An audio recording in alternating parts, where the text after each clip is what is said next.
জবাব। আমি এখন কাউকে জায়গা দিতে পারবো না, আমি গোসল করব। কিছুটা রাগী গলায় শুভ্র পাল্টা প্রশ্ন। তা আমি কি এখানে নাচতে এসেছি? আমিও গোসল করতে এসেছি। আর শোনো, গোসলখানাটা কারো একার সম্পত্তি না। শুভ্র দরজা ঠেলে গোসলখানায় প্রবেশ করলো। লজ্জায় মাথা নিচু করে ফেলে লাবণ্য। শুভ্র চিটকিনিটা ভালোভাবে আটকিয়ে শাওয়ারটা ছেড়ে নিচে দাঁড়ায়। লজ্জায় লাবণ্য না পারছে কিছু বলতে, না পারছে কিছু করতে।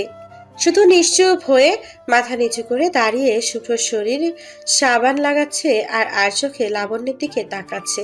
মাঝে মাঝে না দেখার ভান করে ইচ্ছে করে পানির ছিটা দ্বারা লাবণ্যকে ভিজিয়ে দিচ্ছে।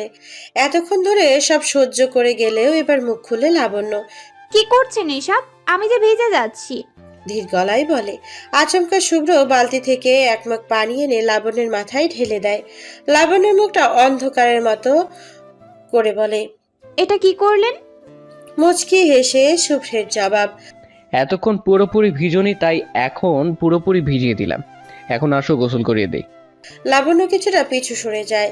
শুভ্র লাবণ্যের দিকে এগিয়ে যায়। কি হলো, এভাবে পিছনে যাচ্ছ কেন? লাবণ্য শেষ সীমা দরজাতে গিয়ে মিশে যায়। শুভ্র লাবণ্যের সামনে গিয়ে দাঁড়ায়। লজ্জায় লাবণ্য শুভ্রের চোখের দিকে তাকাতে পারছে না, আবার ভেজা শরীর নিয়ে বাইরেও যেতে পারছে না। নিরুপায় লাবণ্য তাই মাথা নিচু করেই দাঁড়িয়ে আছে। লাবণ্য লজ্জায় রাঙা মুখের দিকে কিছুক্ষণ তাকিয়ে চট করে হাতটা ধরে এক টানে শাওয়ারের নিচে নিয়ে গিয়ে দাঁড়ায়। লাবণ্য তখনও মাথা নিচু করেই দাঁড়িয়ে। থুতনি ধরে মুখটার উপরের দিকে তুলে মুখের দিকে একটা আঙ্গুল দিয়ে নিয়ে যায় শুভ্র। লজ্জায় চোখ দুটো বন্ধ করে ফেলে লাবণ্য। গোলাপের পাপড়ির ন্যায় ঠোঁট জোড়াতে মৃদু কম্পনের সৃষ্টি হয়। ভীরু চোখের পাতা দুটি কাঁপছে। লাবণ্যের পুরো মুখ লজ্জায় লাল বর্ণ ধারণ করেছে। শুভ্র দাঁড়িয়ে মুগ্ধ নয়নে সেই দৃশ্যই দেখছে। কিছু করছে না দেখে চোখ খুলে লাবণ্য। শুভ্র তখন লাবণ্যের মায়া মায়া মুখপানে তাকিয়েছিল। লাবণ্যের ডাকে ঘোর কাটে ওর। ছাড়েন। শুভ্রর এক হাত দ্বারা লাবণ্যের কোমর ধরে রেখেছিল। লাবণ্যের কথায় কোমর ছেড়ে দুই হাতে লাবণ্যের গাল চেপে ধরে। লাবণ্য ফ্যালফ্যাল করে শুভ্রর দিকে তাকিয়ে ভাবছে, আজ এমন কেন করতেছেন উনি? আর ওনার এত সাহস এলো কোথা থেকে আজকে? শুভ্র লাবণ্যের দুই গাল চেপে ধরে বলতে শুরু করে, আমি সরি লাবণ্য, আমি আসলে জানতাম না তোমার আব্বা আম্মু নেই। আর তুমিও তো আমাকে জানাওনি। জানালে এত কিছু হতো না। জানো আমি তোমায় কিভাবে খুঁজেছি? তোমার নাম্বার বন্ধ পেয়ে আমি পাগল হয়ে গিয়েছিলাম। এদিকে আমি তোমার ঢাকার বাসার ঠিকানাও জানতাম। তোমাকে শহরে কত জায়গায় যে খুঁজেছি, যদি তুমি বুঝতে পারতা। সবসময় একটা ভয় আমায় তাড়িয়ে বেড়াতো। তো ঠিক আছে তো, আমি তোমার সব বান্ধবীদের কাছে তোমার ব্যাপারে জিজ্ঞেস করেছি, ওরা কিচ্ছু বলেনি। আমি তোমার গ্রামের বাড়ির ঠিকানাও চেয়েছিলাম ওদের কাছে, ওরা ঠিকানাটাও দেয়নি। তখন যে আমার কেমন অবস্থা হয়েছিল, যদি তখন দেখতা তাহলে বুঝতে পারতা। লাবণ, আমি ইচ্ছে করে এমন করিনি। আমার বন্ধুরা আমায় পাগল বানিয়ে দিয়েছিল, তোমায় নিয়ে বাজে কথা বলতো। আরে বেটা, ওই মাইয়া তো মনে হয় সুখেই দিন কাটাচ্ছে। তুই কেন এমন দেবদাস মার্কা চেহারা বানিয়েছিস? খোঁজ নিয়ে দেখ, ও হয়তো নতুন কাউকে পেয়ে গেছে। বলতো এরকম হাজারো কথা প্রতিনিয়ত ওদের থেকে শুনতে হতো আমার। একটা সময় ওদের সাথে কথা বলা বন্ধ করে দেই, তবু ওদের কথা পাত্তা দেয়নি। কিন্তু সেদিন যখন হসপিটাল থেকে ফেরার সময় তোমাকে একটা অচেনা ছেলের সাথে দেখি, তখন খুব কষ্ট পেয়েছিলাম। আমি জানতাম না এই তোমার কাজিন ছিল। জানলে এমন ধারণা মনে পুষতাম না। লাবণ্য, জানো তোমার সাথে এই যে আমি এত খারাপ ব্যবহার করতাম, আমার খুব কষ্ট হতো, খুব বেশি কষ্ট হতো। তবুও কষ্ট দিতাম, কারণ তোমার দেওয়া কষ্টগুলো আমি বুকের মধ্যে পুষে রেখে দিয়েছিলাম। যতবারই চেয়েছি তোমার কাছে যেতে, ততবারই মনে পড়ে গেছে এ তো সেই মেয়ে যে তো স্বাভাবিক জীবন নষ্ট করে দিয়েছিল। রেগে গিয়ে তখনই তোমার সাথে উল্টোপাল্টা আচরণ করতাম। লাবণ্য, জানো তুমি চলে আসার পর থেকে একটা রাতও আমি শান্তিতে ঘুমোতে পারিনি। অজানা এক শূন্যতায় ভেতরটা কেমন খাঁ খাঁ করেছে। ছন্ন ছাড়া পাখির মতো আমি শুধু ডানা ঝাপটাতাম। তুমি চলে আসার পর থেকে একটা রাতও আমি ভালোভাবে ঘুমোতে পারিনি লাবণ্য। সেদিন শিশিরের সাথে থেকে যখন জানতে পারলাম তোমার এবং পরিবারের কথা, তখন আমার সব সব ভুল কেটে গেছে লাবণ্য। আমি বুঝতে পারছি লাবণ্য, আমি অনেক বড় ভুল করেছি, যার কোনো ক্ষমা নেই। এখন তুমি যদি আমায় ক্ষমা করতে না চাও তাহলে করো না, এতে আমার একটু আফসোস নেই। কিন্তু প্লিজ লাবণ্য, তুমি আর এভাবে মুখ ফিরিয়ে থেকো না। আমার কষ্ট হয়। ভালোবাসা না দাও, শাস্তিটুকু দাও লাবণ্য। তো প্লিজ এভাবে আর এমন করে থেকো না। লাবণ্যর চোখ জলে টলমল করছে। শুভ্রের হাতের মুঠো থেকে নিজেকে ছাড়িয়ে নিয়ে বলল, মা ডাকতেছে, তাড়াতাড়ি বের হন, আমি চেঞ্জ করব। শুভ্র মায়ের ভয়ে তাড়াতাড়ি গোসল সেরে চলে যায়। শুভ্র চলে যাওয়ার পর শুকনো মুখে একটা হাসি রেখা টেনে লাবণ্যর জবাব। শাস্তি সে তো আপনাকে দিবই, এমন শাস্তি যা আপনি কল্পনা কখনো করতে পারবেন না। এতক্ষণ সময় হলো গোসলখানা থেকে আসার? ড্রেসিং টেবিলে আয়নার সামনে বসে ভেজা চুলগুলো আঁচড়া ছিল লাবণ্য। শাশুড়ির কথায় পিছু ফিরে তাকায় সে। ইয়ে না মানে মা। হচ্ছে, আর আমতা আমতা করতে হবে না, টেবিলে খাবার দিচ্ছি, খেয়ে যা। কিন্তু মা, আমি তো রোজ চলে যাচ্ছিল লাবণ্যের শাশুড়ি। ওর কথা শুনে থেমে যায় তিনি। পিছু ফিরে তাকান, হাসি দিয়ে বলেন, এ রোজা নয়, এ উপোস। দুদিন ধরে কিছুই খাস না, এভাবে না খেয়ে শুধু নিজেকে কেন কষ্ট দিচ্ছিস? রোজা রাখলে নামাজও পড়তে হয়। কাল সেহরির পর থেকে এ পর্যন্ত কয় ওয়াক্ত নামাজ পড়েছিস শুনি? লাবণ্য লজ্জায় মাথা নিচু করে ফেলে। সত্যি কাল সেহরির পর থেকে এক ওয়াক্ত নামাজও পড়িনি। যে আমি এক ওয়াক্ত নামাজ যদি ঘুমের জন্য মিস হতো, কান্না শুরু করে দিতাম। কেন জাগিয়ে দেননি? সেই আমি কি করে দু ওয়াক্ত নামাজ মিস করলাম? কিভাবে আমার শয়তানে ধরলো? লাবণ্যের শাশুড়ি ওর কাছে গিয়ে বলে, হয়েছে, থাকার লজ্জা পেতে হবে না। টেবিলের উপর খাবার দিয়েছি, খেয়ে যান। খেয়ে উপোসটা ভঙ্গ করুন। শাশুড়ি চলে যাওয়ার পর লাবণ্য এক মনে আয়নার দিকে তাকিয়ে ভেজা চুলগুলো আঁচড়াচ্ছিল। তখনই সেখানে উপস্থিত হয় শিশির। জোর গলায় বলে ওঠে, ভাবি, তুমি এখনো বসে আছো? মা ডাকতেছে, তুমি কি শুনতে পাচ্ছ না? ননদ শিশিরের কথায় সম্বিত ফিরে লাবণ্যের। আয়নার সামনে থেকে চটজলদি উঠে পড়ে, মৃদু হাসি দিয়ে ননদকে বলে, তুমি যাও, আমি আসছি। শিশির মিষ্টি একটা হাসি দিয়ে শুভ্রের রুমের দিকে পা বাড়ালো। লাবণ্য গিয়ে চেয়ার টেনে বসলো, খাবারের সামনেই রাখা, কিন্তু কেন যেন ওর মুখে দিতে সাহস পাচ্ছে না। কেমন যেন লাগছে ওর। এই কেমন লাগাটা কি ওর রোজার জন্য হবে হয়তো? কি হলো, খাবার নিয়ে আবার ধ্যানে বসেছিস নাকি? শুন, রোজা রাখছি। শুন, রোজা রাখছি, বেশি কথা যাতে না বলতে হয় আর। লাবণ্যের শাশুড়ি দিকে করুণ দৃষ্টিতে তাকালো। মা, আমি রোজা রাখবো, না খেলে হয় না? লাবণ্যের শাশুড়ি লাবণ্য দিকে গম্ভীর দৃষ্টিতে তাকিয়ে আছে। লাবণ্য পূর্বের ন্যায় বিনীত ভঙ্গিতে শাশুড়ির দিকে তাকিয়ে বলতেছে। মা প্লিজ। শাশুড়ি এবার চেঁচিয়েই উঠল। তুই আমার কথা শুনবি কি না? লাবণ্য মনে মনে আল্লাহর কাছে দুই হাত তুলল, হে আল্লাহ, মাফ করো আমায়। তারপর কোনো কথা না বলে বিসমিল্লাহ বলে ঢোক গিলে একের পর এক লঙ্কা গিলতে লাগলো। ভয়ে শাশুড়ির দিকে মুখ তুলে তাকানোর সাহস পাচ্ছে না লাবণ্য। সে কখন থেকে শুধু গিলেই যাচ্ছে। ঠিক সেই সময় শিশিরের সাথে উপস্থিত হয় শুভ্র। খাবার টেবিলের সামনে এসে লাবণ্যের দিকে হাঁ করে তাকিয়েছে শিশির। শুভ্র ওর মাকে কিছু বলতে যাবে, তার আগেই হাতের ইশারায় মুখে আঙ্গুল দিয়ে চুপ করতে বলেন উনি ওনার মেয়েকে। শুভ্রকে ইশারায় পাশে বসতে বলে শিশির সেখান থেকে চলে যায়।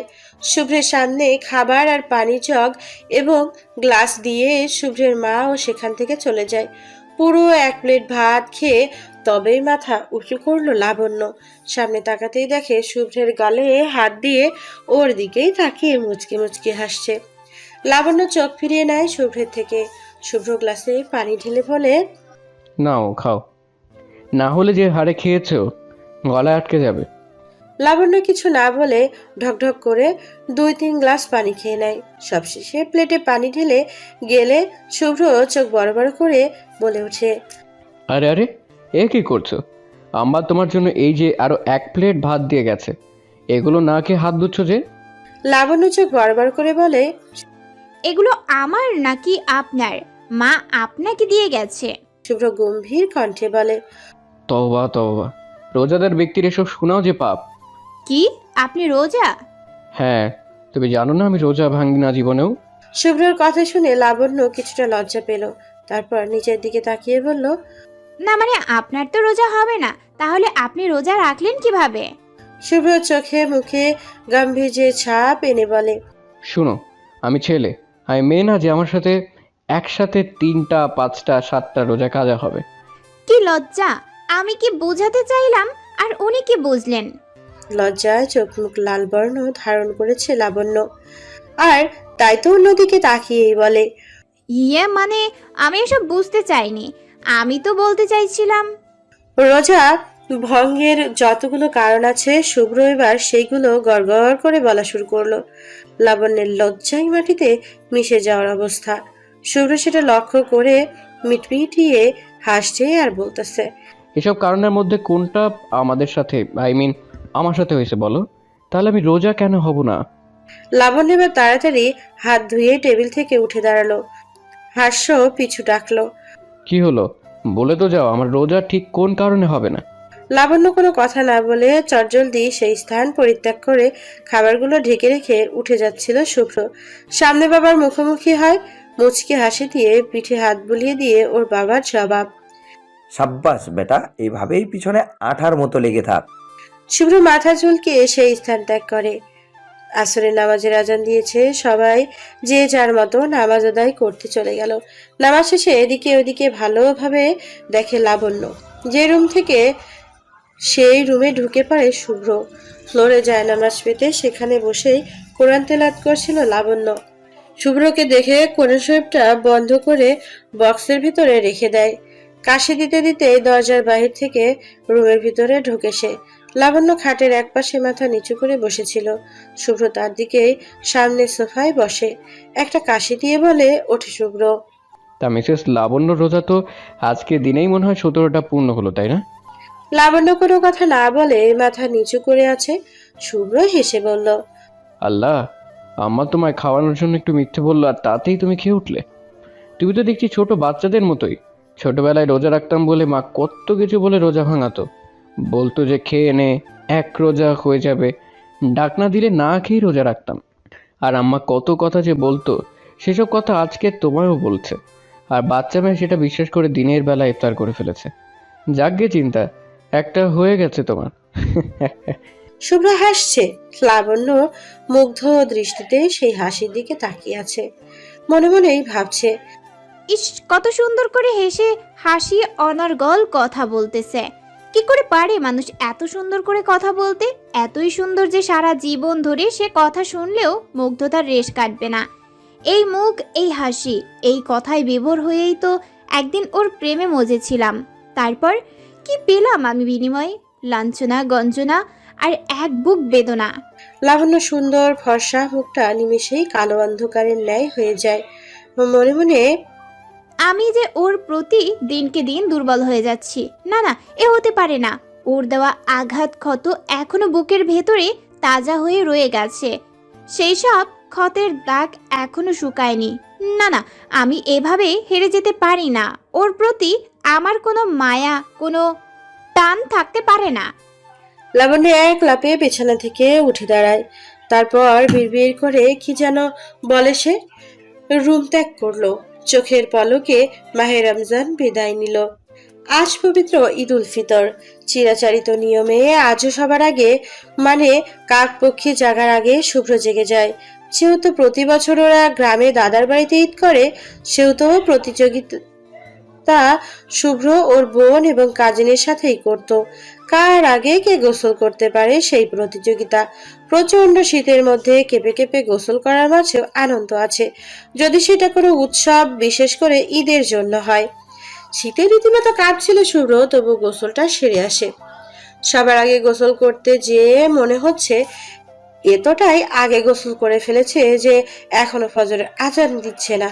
কাঁপা কাঁপা শরীরে শুভ্র ওর বোন শিশিরকে ডাক দেয়। শিশির ঘুম থেকে উঠে চিৎকার দিয়ে বলে, আজও তুই প্রথম হয়ে গেলি? শুভ্র কাঁপা কাঁপা স্বরেই বোনকে ব্যঙ্গাল। ব্যা ব্যা। শিশির রাগে গজগজ করে মাকে গালিগালাজ দিতে দিতে কাজিনদের ডেকে ওঠানোর জন্য বাইরে চলে যায়। শুভ্র ঠিক এই সুযোগটার জন্যই ছিল। শিশির রুম থেকে চলে যাওয়ার সাথে সাথে শুভ্র ওই রুমে প্রবেশ করে দরজা ভেতর থেকে আটকে দেয়। কম্বল গায়ে লাবণ্য তখনও অঘোরে ঘুমাচ্ছে। ধীর পায়ে শুভ্র বিছানার দিকে এগোতে থাকে। এই মুহূর্তে লাবণ্যের বিছানা একদম পাশে দাঁড়িয়ে শুভ্র মনে মনে ভাবছে, আমার কি কাজটা করা ঠিক হবে? ও যদি রেগে যায় কিংবা ভুল বুঝে? কথাগুলো ভাবতে ভাবতেই শুভ্র দাঁতে দাঁত লেগে যায়। প্রচন্ড শীতে দাঁতে দাঁতের ঘর্ষণে কম্পনের সৃষ্টি হচ্ছে। শুভ্র শীতে সব লোম দাঁড়িয়ে গেছে। না না, আর এক মুহূর্ত ভাবতে পারবো না। যা হয় হোক, আমি আগে আমাকে বাঁচাই। এই বলে আগে পাশে কিছু না ভেবে শুভ্র লাবণ্যের কম্বলের ভিতরে ঢুকে যায়। তারপর কম্বলের ভিতরে প্রবেশ করে আস্তে আস্তে শুভ্র ও লাবণ্যকে জড়িয়ে ধরে। শুভ্র শীতল হাতের ছোঁয়ায় ঘুমের মাঝেই লাবণ্য খানিকটা কেঁপে ওঠে। লাবণ্যকে আষ্টে পিষ্টে জড়িয়ে ধরে চেয়েও কি মনে করে যেন ধরেনি। ঘুমের ঘরে কম্বলটা গা থেকে ফেলে দিয়ে শুভ্রর বিপরীতমুখী হয়ে শুয়ে পড়ে লাবণ্য। শুভ্রের চোখে মুখে হাসির রেখা ফুটে উঠেছে। শীতের প্রকোপে ভুলে প্রেয়সীকে দেখার ব্যস্ত হয়ে পড়ে শুভ্র। হাতে ভর দিয়ে শুয়ে মাথা খানিকটা উঁচু করে মুগ্ধ নয়নে শুভ্র তাকিয়ে আছে তার প্রেয়সীর মুখপানে। লাবণ্য তখনও অঘরে ঘুমোচ্ছে। শুভ্র দুষ্টু হাসি দিয়ে ওর হাতে শীতল পৃষ্ঠটা লাবণ্যের গালে ছোঁয়ায়। শীতে কেঁপে ওঠে লাবণ্য। শুভ্রমুখী হয়ে শুল পূর্বের ন্যায় এখনো শুভ্র হাতে ভর দিয়ে প্রেয়সীকে দেখায় ব্যস্ত। মুগ্ধ শুভ্র কিছুক্ষণ এইভাবে থাকার পর এগিয়ে যেতে থাকে লাবণ্যের দিকে। লাবণ্য তখনও ঘুমের ঘরে। শুভ্র লাবণ্যের কাছে থেকে আরো কাছে চলে যায়। তারপর লাবণ্যের নাকে ঠান্ডা আঙ্গুল পরশ বলিয়ে দেয়। লাবণ্য কেঁপে ওঠে। ঘুমের মাঝে শুভ্রকে জড়িয়ে ধরে। মৃদু হেসে শুভ্র লাবণ্যকে ওর বুকের মধ্যে জড়িয়ে ধরে। কপালে ভালোবাসার এক উষ্ণ পরশ এঁকে দেয়। লাবণ্যকে বুকে জড়িয়ে কল্পনার গভীরে হারিয়ে যায় শুভ্র। নিঃশ্বাস ক্রমশ ভারী হয়ে আসে ওর। লাবণ্য জেগে ওঠে। চোখ মেলে শুভ্রর বুকে এভাবে মুখ গুজে থাকতে দেখে কিছুটা অপ্রস্তুত হয়ে ওঠে লাবণ্য। এ কি, উনি এখানে এভাবে? শিশির শিশির কোথায়? আমি তো শিশিরের সাথে ঘুমিয়েছিলাম। তবে কি রাত্রে উনি শিশিরকে সরিয়ে? না না, এ হতে পারে না। শুভ্র কিছু বোঝে ওঠার লাবণ্য শুভ্রকে খাট থেকে ধাক্কা দিয়ে নিচে ফেলে দেয়। বেচারা শুভ্র হাত গিয়ে পড়লো ওইখানে যেখানে কিছুক্ষণ আগে ওর কাজিনরা দা বটি ছুরি রেখে গেছে গরুর মাংস প্রস্তুত করার জন্য। ধারালো ছুরির সাথে হাত লেগে শুভ্রর হাতের অনেকটা কেটে যায়। শুভ্রর হাতে কোনো খেয়াল নেই। বেচারা শুভ্র তখনও লাবণ্যের দিকে তাকিয়ে ব্যাপারটা কি হলো সেটা বোঝার চেষ্টা করছে। লাবণ্য শুভ্রর দিকে তাকিয়ে রাগান্বিত স্বরে বলে, এভাবে তাকিয়ে আছেন কেন? ধাক্কা মেরেছি, ধাক্কা। আমি আপনাকে ধাক্কা মেরে নিচে ফেলে দিয়েছি। এবার নিশ্চয়ই বুঝতে পেরেছেন বিষয়টা। প্লিজ এখন আপনি এখান থেকে বেরিয়ে যান। শুভ্র ওর কুনোর দিকে তাকালো। ফুল হাতার শার্টের অনেকাংশে ইতিমধ্যে রক্ত ছড়িয়ে গেছে। শুভ্র এত রক্তবিন্দু কূপ ক্ষেপেই নেই। নিশ্চুপ শুভ্র নিজেকে কাটা স্থানের পরোয়া না করে লাবণ্যকে বোঝানোর জন্য উঠে দাঁড়ালো। লাবণ্য চোখে মুখে বিরক্তির ছাপ স্পষ্ট। শুভ্র ওর দিকে এগোতেই একরাশ বিরক্তির স্বরে বলে ওঠে, আপনাকে আমি যতটা ভালো ভেবেছিলাম আপনি ঠিক ততটা ভালো নয়। আপনি আসলে একটা লু। শুভ্র কিছুটা গম্ভীর স্বরে বলে। হ্যাঁ বলো, আমি কি? লাবণ্য কিছুটা ভরকে যায়। ঢোক গিলে বলে ওঠে, আপনি এভাবে এদিকে আসছেন কেন? শুভ্র আবারও বলে, আমি জানি কি বলছো। আমি শুভ্র মুখ থেকে কথা কেড়ে নেয় লাবণ্য। না না, আমি তো আপনাকে সে কথা বলিনি। আমি তো আপনাকে। হ্যাঁ বলো, তুমি তো আমাকে কি? লাবণ্য আর প্রশ্নের উত্তর দিতে হয়নি। তার আগেই দরজায় কড়া নাড়ে শিশির। লাবণ্যের মাথায় হাত দিয়ে বসে পড়ে বিছানায়। দরজায় এক এক করে নখ পড়তেছে দেখে দরজা খুলে দেয় শুভ্র। শিশিরকে দেখে ভ্রু কুঁচকে রুম থেকে চলে যায় শুভ্র। রুমে প্রবেশ করতেই ভাবির সাথে হাসি মস্করায় মেতে ওঠে ননদ শিশির। এই ছিল তোমাদের মনে? না। লাবণ্য মাথা নিচু করে শিশিরের দিকে জিজ্ঞাসা দৃষ্টিতে তাকালো। শিশির পেতনি মার্কা হাসি দিয়ে বলল, হয়েছে, আর বুঝতে হবে না। আমি যা বুঝার বুঝে গেছি। তাই তো বলি, বেটা এবার প্রথমে আমায় কেন ডাকলো? ও আমায় জাগিয়ে দেওয়ার জন্য জাগেনি, ও ডেকেছে ওর কাজে। কথাটা বলেই হো হো করে হেসে দেয় শিশির। রাগান্বিত চোখে ননদের দিকে তাকাতেই লাবণ্য এটা দেখে ওর হাসি থেমে যায়। কোনো রকম হাসি থামিয়ে বলে, সরি সরি ভাবি, আর মজা করব না। এই মুখে পিন মারলাম। দুজনেই চুপচাপ স্বাভাবিক হয়ে গেছে। এই প্রথম ঈদ যে ঈদে শিশির গোসল করে দ্বিতীয় স্থান অধিকার করেছে। ব্যাপারটা লাবণ্যের সাথে শেয়ার করার জন্য ওর দিকে এগিয়ে গেল। ভাবি জানো, কথাটা বলেই স্তব্ধ হয়ে যায় শিশির। লাবণ্য শিশিরের দিকে তাকালো। হ্যাঁ বলো। শিশির কিছুক্ষণ লাবণ্যের মুখের দিকে তাকিয়ে থেকে হো করে হেসে দিল, এমন হাসি যা থামতেই চাইছে না। লাবণ্য বিরক্তির স্বরে বলল, কি হলো বলছো না কেন? অনেক কষ্টে হাসি থামায় শিশির। তারপর ভাবি তোমার লিপ। কথা পুরো বলতে পারিনি, তার আগেই হাসতে হাসতে রুম ছাড়তে শিশির। মেসেজে লাবণ্য কিছু বুঝে উঠতে না পেরে আয়নার সামনে গিয়ে দাঁড়ায়। কাল রাতে শিশির বায়না ধরেছিল লাবণ্যকে বউ সাজে দেখবে। তারই কথা মতো সাজতে সাজতে অনেক রাত হয়ে গেছে, তাই এইগুলো না ধুয়েই ঘুমিয়ে পড়েছিল ওরা। এখন তো এসব সাজের মধ্যে লিপস্টিকটা লেপটে আছে, আর এইটা দেখেই না জানি শিশির উল্টাপাল্টা কি ভাবছে। ইস কি লজ্জা! আয়নার সামনে থেকে সরে যায় লাবণ্য। চটজলদি কাপড় নিয়ে ওয়াশরুমে প্রবেশ করে সে। লাবণ্যের রুমে থেকে বের হয়ে সরাসরি কাজিন পলাশের কাছে চলে যায় শুভ্র। কেননা এই এলাকায় কম বেশি সবাই জানে পলাশের ঘরটা ছোটখাটো ফার্মেসি মতোই। কোনো ছোটখাটো অ্যাক্সিডেন্ট হলে সবার আগে সবাই পলাশের কাছে ছুটে আসে প্রাথমিক চিকিৎসার জন্য। আর হসপিটালে রোগীদের নিয়ে আসা যাওয়া করতে হয়, অনেক কিছুই ওর রপ্ত হয়ে গেছে। শুভ্র অনেক খোঁজে কাজিন পলাশকে বের করলো। ততক্ষণে শুভ্রের সাদা শার্টের হাতা পুরোটাই রক্তে ভিজে গেছে। শুভ্রকে এভাবে দেখে পলাশ হেসে উঠে বলে, ডাক্তার সাহেবের এই যদি এমন অবস্থা হয় তাহলে আমরা সাধারণ মানুষের কি হাল হবে? শুভ্র ব্যথায় কিছুটা কুকিয়ে উঠে বলল, পরামর্শ করে দিস, আগে আমার কি করবি কর। বেটা, তোর থেকে 1.5 মাসের বড় আছি, সম্মান দিয়ে কথা বল। কথাটা বলে পলাশ শুভ্রের গা থেকে শার্টটা খুলে ফেলে। তারপর কাটার স্থানে ভালো করে পর্যবেক্ষণ করে পলাশের সারা শরীর শিউরে ওঠে। এমন ভাবে কাজ করিস না। উফ, করে ব্যথায় আর্তনাদ দিয়ে ওঠে শুভ্র। পলাশ ভাবে ক্ষতস্থান ধৌত করে ব্যান্ডেজ করা দেয়। শুভ্র উঠে চলে যাচ্ছিল, পলাশ ধরে ফেলে পেছন থেকে। পেছন ফিরে শুভ্রের জবাব। আর কি? চোখ বড় বড় করে পলাশ বলে ওঠে, আর কি মানে? ইঞ্জেকশন দিতে হবে। এখন আমার সাথে ফার্মাসিতে চল। পলাশ বড় ভাই শুভ্রকে নিয়ে যায় ফার্মেসিতে।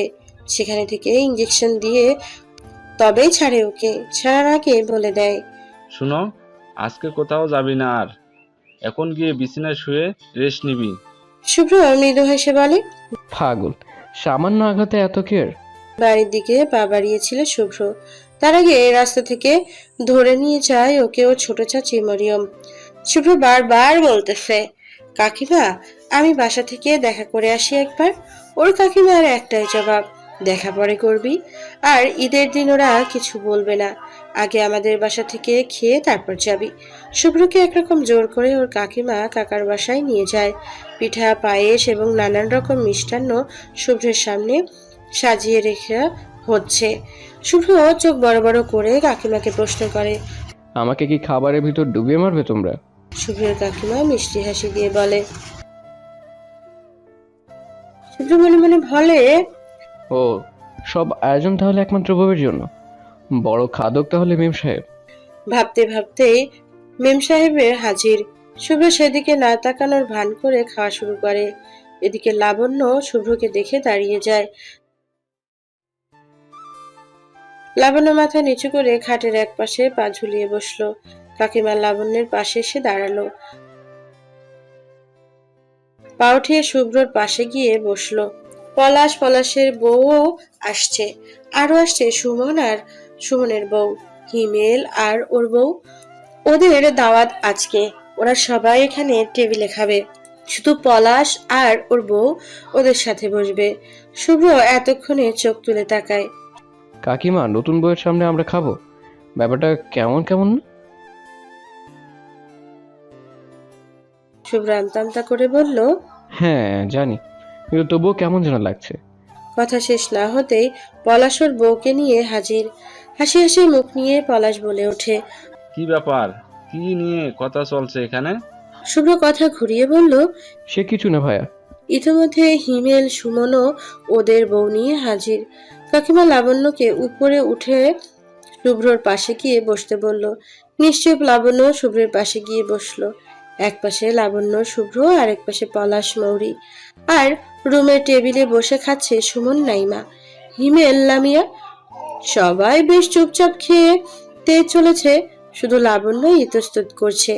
শুভ্র বারবার ওর হাঁটু দ্বারা লাবণ্যের হাঁটুতে মৃদু আঘাত করছে, আর লাবণ্য একটু একটু করে পেছনের দিকে সরতেছে। আর চোখে পলাশের বউ পলাশকে সেটা দেখায়। দুজনে বেশ কৌতূহলের সাথে খাওয়ার ফাঁকে ফাঁকে শুভ্র লাবণ্যের দিকে তাকাচ্ছে। লাবণ্য একটু একটু করে পেছনে যাচ্ছে, আর শুভ্র একটু একটু করে সেদিকে এগোচ্ছে। এই ঘটনা সুমন নাইমা এবং হিমেল লামিয়ার চোখেও এড়ায় না। পলাশ মৌরির সাথে সাথে ওদের দিকে অবাক দৃষ্টিতে দুই জোড়া চোখ কপত কপতি তাকিয়ে আছে। এসব কিছুই টের পায়নি শুভ্র। খাবার টেবিলে থেকে আচমকা এহেম বলে একটা মেকি কাশি দিয়ে উঠে পলাশ। লাবণ্য কাপা দৃষ্টিতে সেই দিকে তাকায়, লজ্জায় মাথা নিচু করে ফেলে। হায় আল্লাহ, ওনারা এভাবে তাকিয়ে আছে। ইস, কি লজ্জা! ভাসুররা এবং ওনাদের বউদের সামনেই এভাবে ধরা খেলাম। আমার তো লজ্জায় মরে যেতে ইচ্ছে হচ্ছে। এক হাতে লাবণ্য শুভ্রকে ধাক্কা দেয়। ধাক্কা খেয়ে লাবণ্য থেকে সরে যাওয়ার সময় শুভ্র কুনোয় থেকে নিচে জায়গায় জড়ানো তোয়ালেটা সরে যায়। মুহূর্তে ব্যান্ডেজ জড়ানো হাতটা সকলের চোখে পড়ে। চোখ বড় বড় করে। ওরে আল্লাহ, তোর হাতের এই অবস্থা কেন? কি হয়েছে তোর? অ্যাক্সিডেন্টটা হলো কিভাবে? কখন এই অবস্থা হয়েছে? আল্লাহ, শুভ্রের এই অবস্থা কিভাবে করছে? আমার জানে, একটু দেখে কাজ করতে পারো না? পলাশ আর লাবণ্য বাদে উপস্থিত সকলে শুভ্রর দিকে এক ঝাঁক প্রশ্ন ছুড়ে দেয়। নিশ্চুপ শুভ্র মাথা নিচু করে আছে। কি করে বলবে এসব? হাজার হোক, ওরা তো বড় ভাই ভাবি, ওদের সামনে কিভাবে লাবণ্যের কথা বলবে? ওকে ছোট করে, সবচেয়ে বড় কথা ঘরের খবর বাইরে যাক, এটা শুভ্র চাচ্ছে না এই নিয়ে কোনো ঝামেলা হোক। আর তাই চাচ্ছে না বলে শুভ্র ওর ভাইদের দিকে তাকিয়ে বলে। সে কিছু না, একটু কেটেছে, বাদ দাও তো তোমরা। শুভ্র ভাই ভাবি খাবার রেখে শুভ্রের পাশে এসে ঝেঁকে বসলো। শুভ্র ব্যথায় কুকিয়ে উঠে বলে। কেবল ব্যান্ডেজ করে ফিরছি, ছাড়ো তো, ব্যথা পাচ্ছে। পাশ থেকে পলাশ বলে ওঠে। সে তো পাবেই, বলছিলাম না ডাক্তার কিছু ওষুধ দিবে, সেগুলো নিয়ে আসতে। আনিসনি? ভালো হয়ে যাবি বলে চলে আসলি। এখন কি ব্যথা সেরে গেছে, তাই না?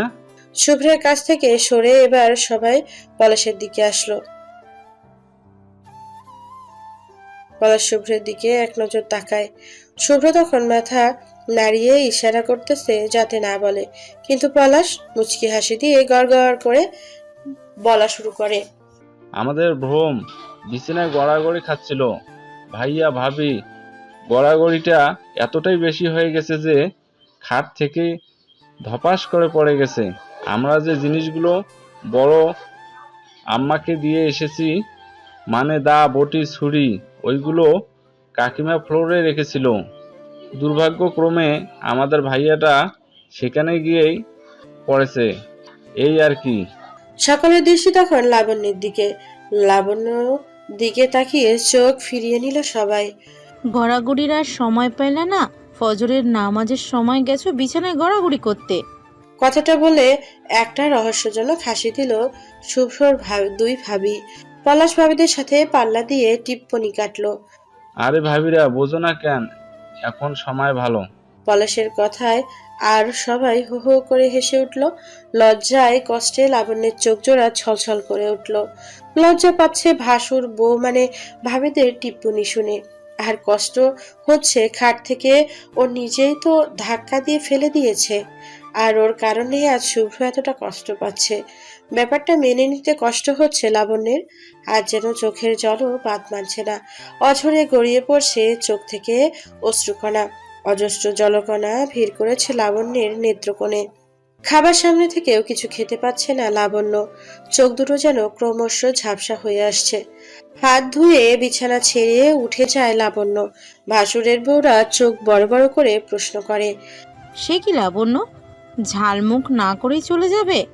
লাবণ্য মাথা নামিয়ে কিছু একটা বলল, সেটা কেউ বুঝতে পারল না। কিচেনে চাচি শাশুড়ি কিছু একটা বলে বিদায় নিল লাবণ্য। হিমেলের প্রশ্নে শুভ্রর জবাব হয়তো পেট ভরে গেছে হিমেল ভাই। এক পাশ থেকে সুমন বলে ওঠে। শুভ্র জোর গলায় বলে ওঠে। কি যে বলো না সুমন ভাই, ও এরকম মেয়ে না। লামিয়া বলে ওঠে। তাহলে কিরকম মেয়ে? শুভ্র ঢোক গিলে বলে। ভাবি, ওর একটু বেশি লজ্জা। সেখানে ভাসুরদের সামনে রেখে এভাবে মজা করছো, তাই বোধহয় লজ্জা পেয়ে চলে গেছে। পলাশ শুভ্রর কথার সাথে তাল মিলিয়ে বলে ওঠে। হ্যাঁ ভাবি, সেটাই। দেখুনি খাবার সময় কেমন পেছন দিকে যাচ্ছিল। স্মিত হাসলো নাইমার জবাব। পেছনে যাবে না? তোমার ভাই লাখে একটা বলতে হয়, ঘর ভর্তি মানুষ রেখেও খাবার সময় আসছে রোমান্স করতে। শুভ্র মাথা নিচু করে ফেললো। মানে আমি আসছি। সবাই হেসে ওঠে শুভ্রের আমতা আমতা করে কথা বলা দেখে। সবাই যখন হাসিতে ব্যস্ত, শুভ্র তখন কেটে পড়ে ওই স্থান থেকে। সকাল 8:30। ঈদের নামাজের সময় হয়ে গেছে।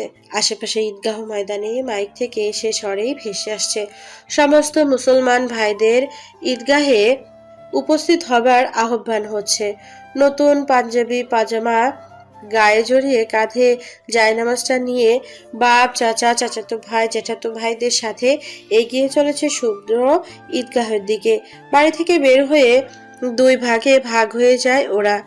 বাড়ির মুরব্বীরা যাচ্ছে বাড়ির কাছে নতুন ঈদগাহে, আর ছেলেপলেরা যাচ্ছে কিলোখানেক দূরে ওদের স্কুলের ওই পুরনো ঈদগাহে। রাস্তায় গিয়ে পিছু ফিরে তাকায় শুভ্র। বিশাল জাম গাছের আড়াল থেকে মুখ বের করে শুভ্রকে দেখছিল একজোড়া চোখ। শুভ্র পেছনে তাকানো দেখে গাছের আড়ালে লুকিয়ে যায় মানুষটা। কিরে, বারবার পিছনে কি দেখছিস?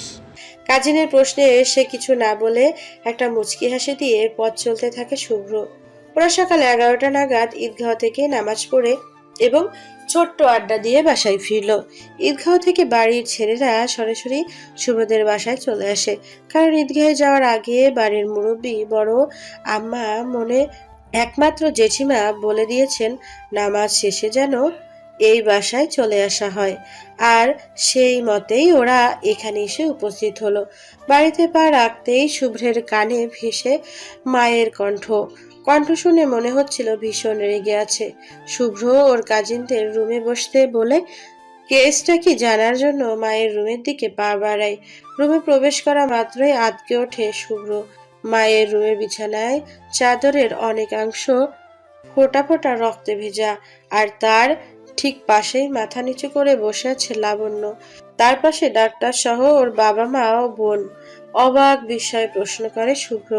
শিশির, এত রক্ত কিসের এখানে? শিশির ভেজা গলায় বলে উঠল। ভাবি, পেঁয়াজ কাটতে গিয়ে হাত কেটে ফেলেছে। শুভ্রের ভেতরটা মোচড় দিয়ে ওঠে। চোখ চলে যায় লাবণ্যের হাতের দিকে। ডান হাতে 4টা আঙ্গুল ব্যান্ডেজে জড়ানো। চোখ বড় বড় করে শুভ্রর প্রশ্ন।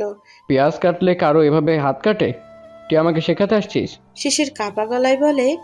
কিন্তু ভাবি তো পেঁয়াজই কাটতেছিল। কাটতেছিল, কিন্তু পেঁয়াজ কাটে হাতের অবস্থা হয়নি ওর।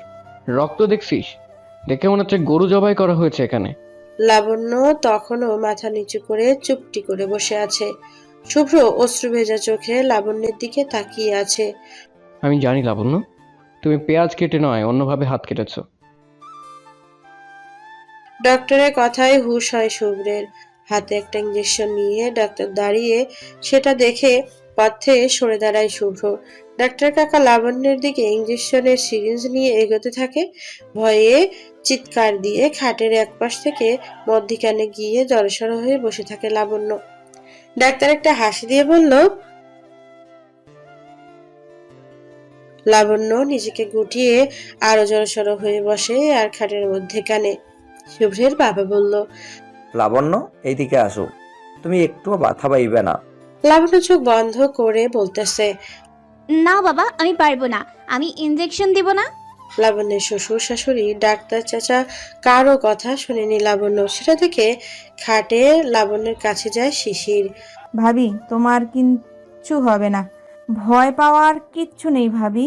ইঞ্জেকশনটা দিয়ে দেখো না ভাবি, মনে হবে যেন পিঁপড়া কামড় দিয়েছে, ব্যাস এইটুকু, আর ব্যথা পাবে না। লাবণ্য দাঁতে দাঁত চেপে বলল। বললাম তো আমি আমি দিব না ইনজেকশন। লাবণ্যের শাশুড়ি রাখে কটমাট করে বলে ওঠে। অনেক শিশির, আর না, তুই ওর তো এখান থেকে, আরেকে রুমে নিয়ে যা, এ যা ইচ্ছে তাই করুক, সেসব আমার দেখার বিষয় না।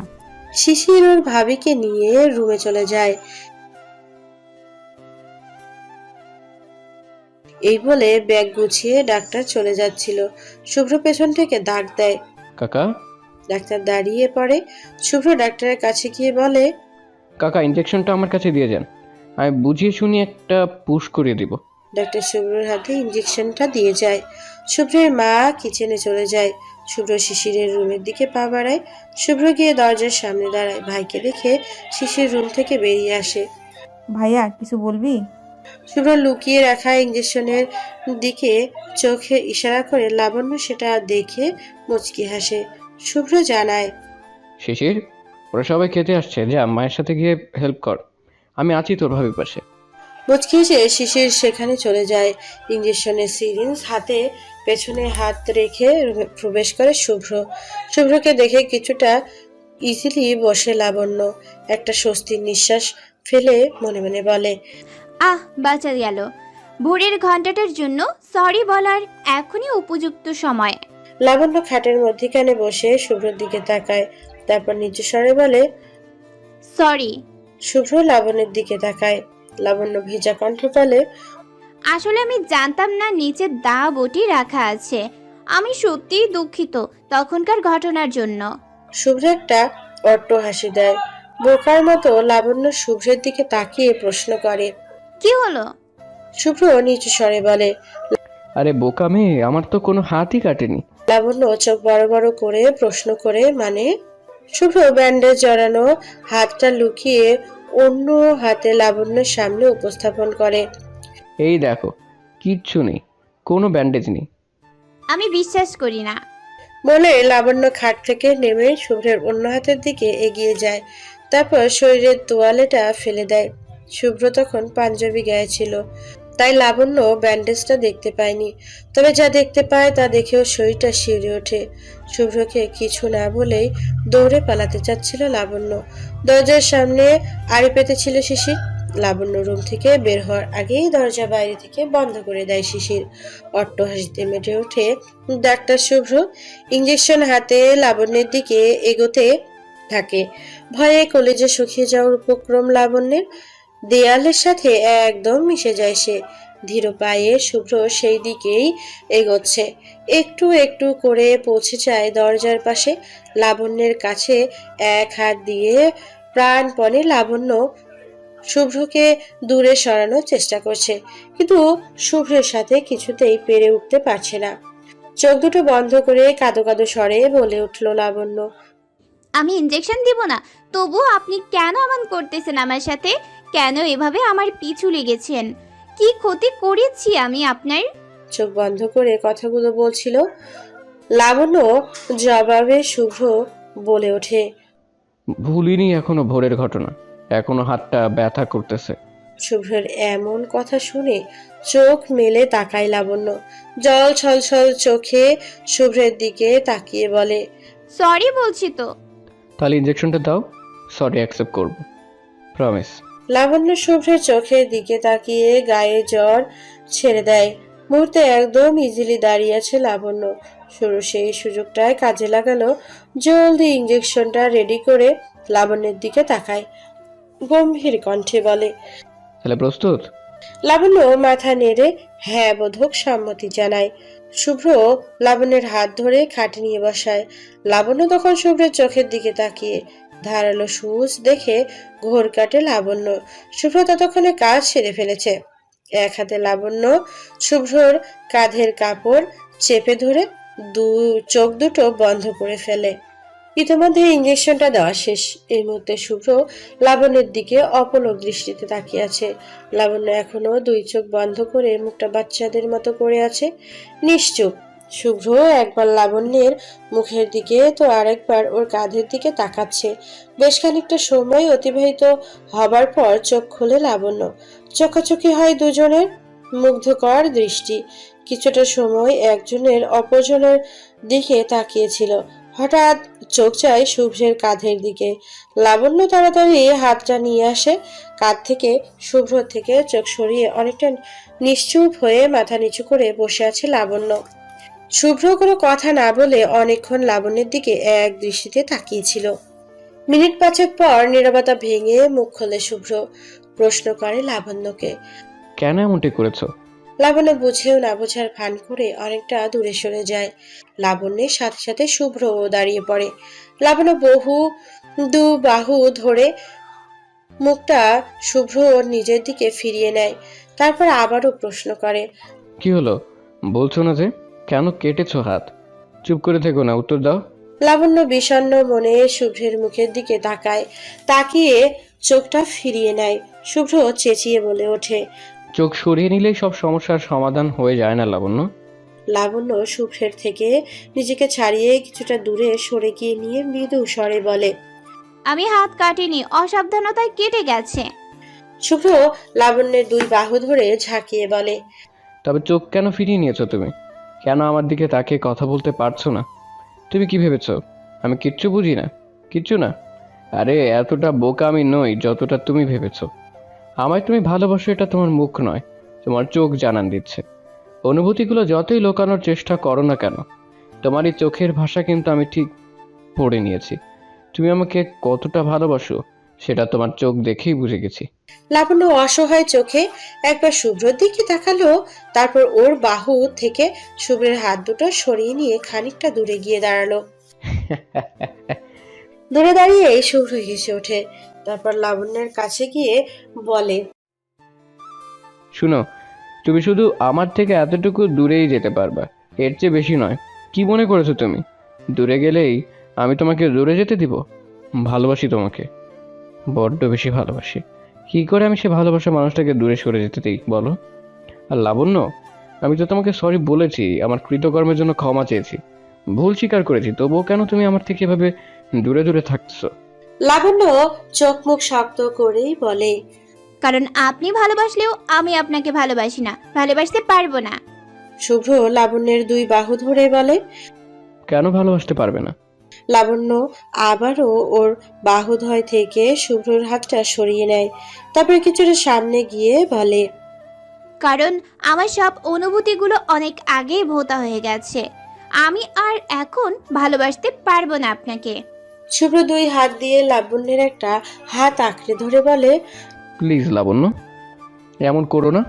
বললাম তো আমার ভুল হয়ে গেছে, প্লিজ আমাকে ক্ষমা করে দাও লাবণ্য।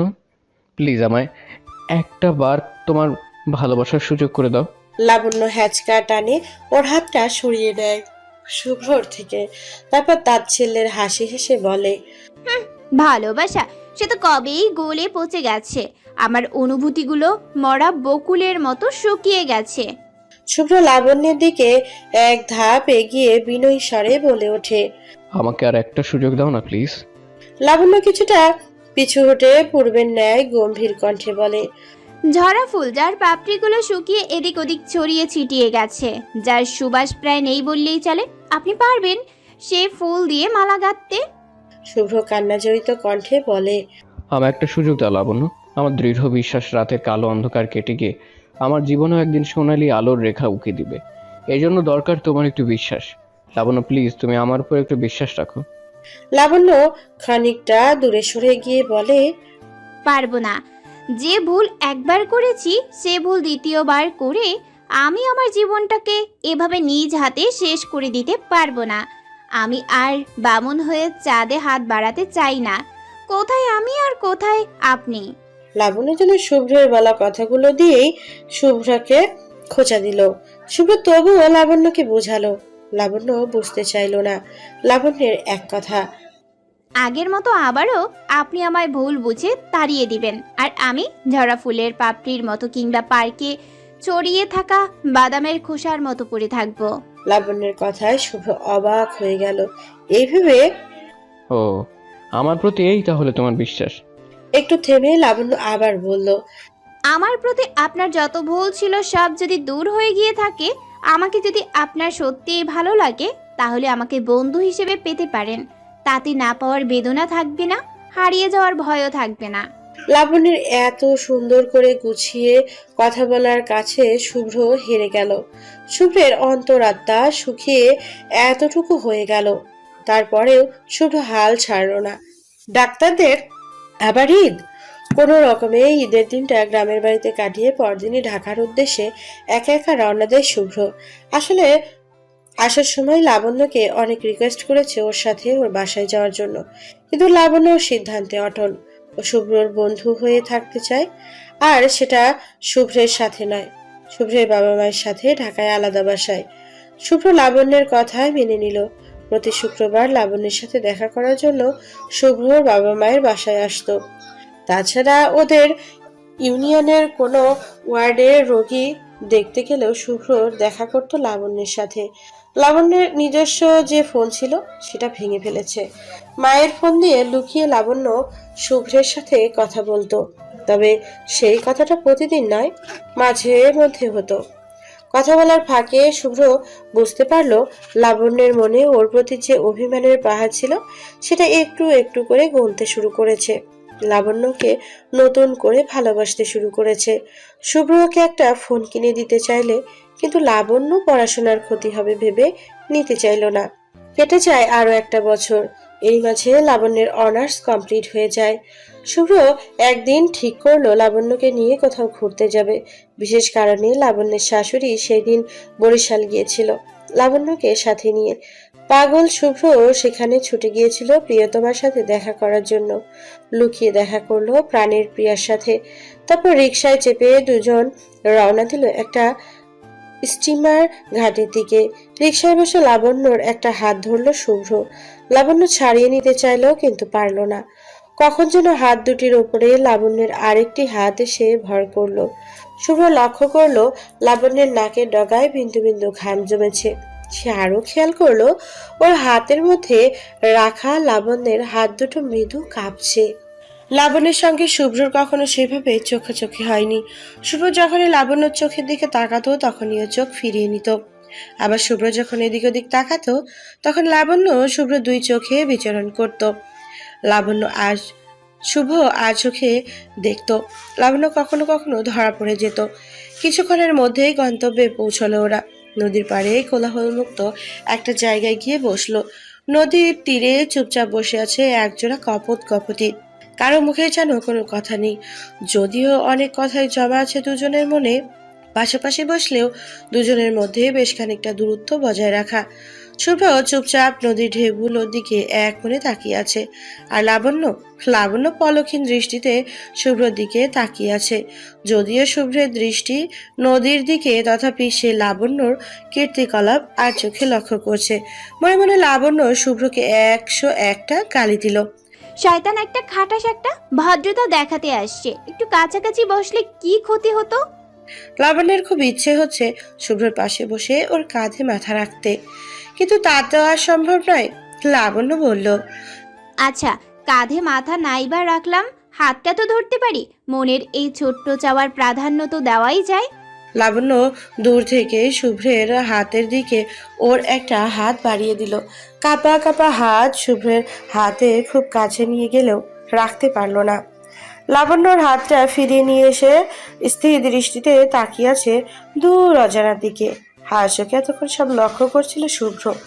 এই মুহূর্তে লাবণ্যের মনটা যে খুব বেশি ভালো নয় সেটাও বুঝতে পেরে গেছে সে।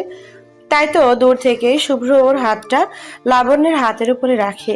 মৃদু কেঁপে ওঠে লাবণ্য, হাতের দিকে তাকায়, তারপর দৃষ্টি ফিরিয়ে নেয়। মনে মনে হাসছে শুভ্র। মুখে কিছু না বললে দূর থেকে লাবণ্যের অনেকটা কাছে পাশাপাশি গা ঘেঁষে বসে যায়।